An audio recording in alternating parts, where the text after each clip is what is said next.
Nous recevons Eric Hazan, directeur associé senior chez McKinsey et compagnie. Bonjour. Bonjour. Vous publiez ce rapport effectivement sur quelle valeur, combien va générer le métaverse d'ici 8 années, en 2030. Et pour ceux qui n'y croient pas, on peut s'y mettre parce que visiblement, il va générer beaucoup, 5 000 milliards de dollars de valeur d'ici 2030. Comment vous arrivez à calculer ce montant ?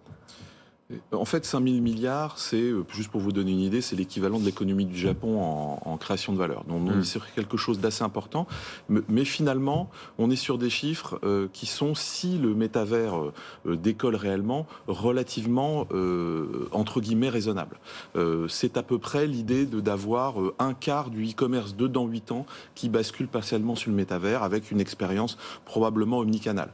C'est la moitié des jeux vidéo, du gaming, qui bascule partiellement sur le métavers. Donc on est sur un pourcentage de pénétration de ce nouvel usage qui est raisonnable. Il y a plein de questions technologiques qui vont être des facilitateurs de ce décollage, en particulier des questions d'infrastructure télécom, des questions de démocratisation de l'usage, de l'usage immersif et de la réalité virtuelle, et des questions de démocratisation sans doute de tout ce qui est financier et cryptocurrency. Alors on est à Vivatech aujourd'hui où le salon va ouvrir et où BFM Business sera présent toute la journée, avec le métaverse justement comme une des thématiques de ce salon.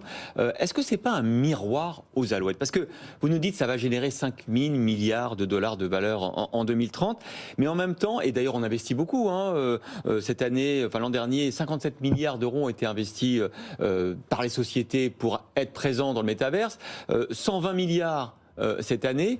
Et puis finalement, dans votre étude, quand on regarde combien de business va être fait dans le métaverse en termes de e-commerce et de vente, c'est entre 3 et 3,5 milliards en 2030. Tout ça pour ça ?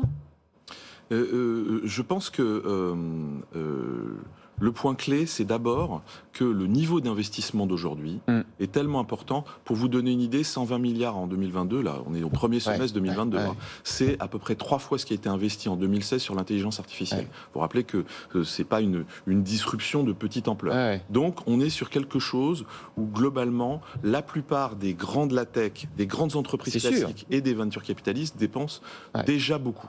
Et donc, y compris pour acheter des terrains virtuels dans des espaces, on ne sait même pas s'ils existeront. Mais bon, ça c'est autre chose. Absolument, y compris sur quelques éléments un peu spéculatifs qui sont normaux au début, je dirais, un peu embryonnaire d'une technologie assez intéressante. Donc tout ça,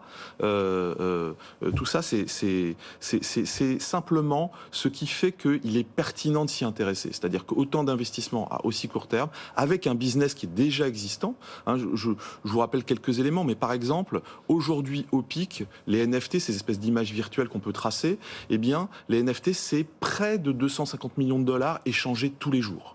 Donc il y a 300 millions d'utilisateurs actifs sur la plateforme de jeu Fortnite. Il y en a 50 millions sur Roblox.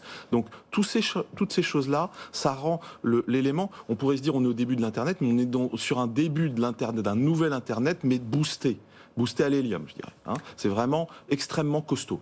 Là, ce que vous pointez, c'est le marché des marchandises virtuelles à moyen terme. Mais en réalité, on a l'impression qu'il y aura une frontière extrêmement forte entre le monde métavers et le monde réel.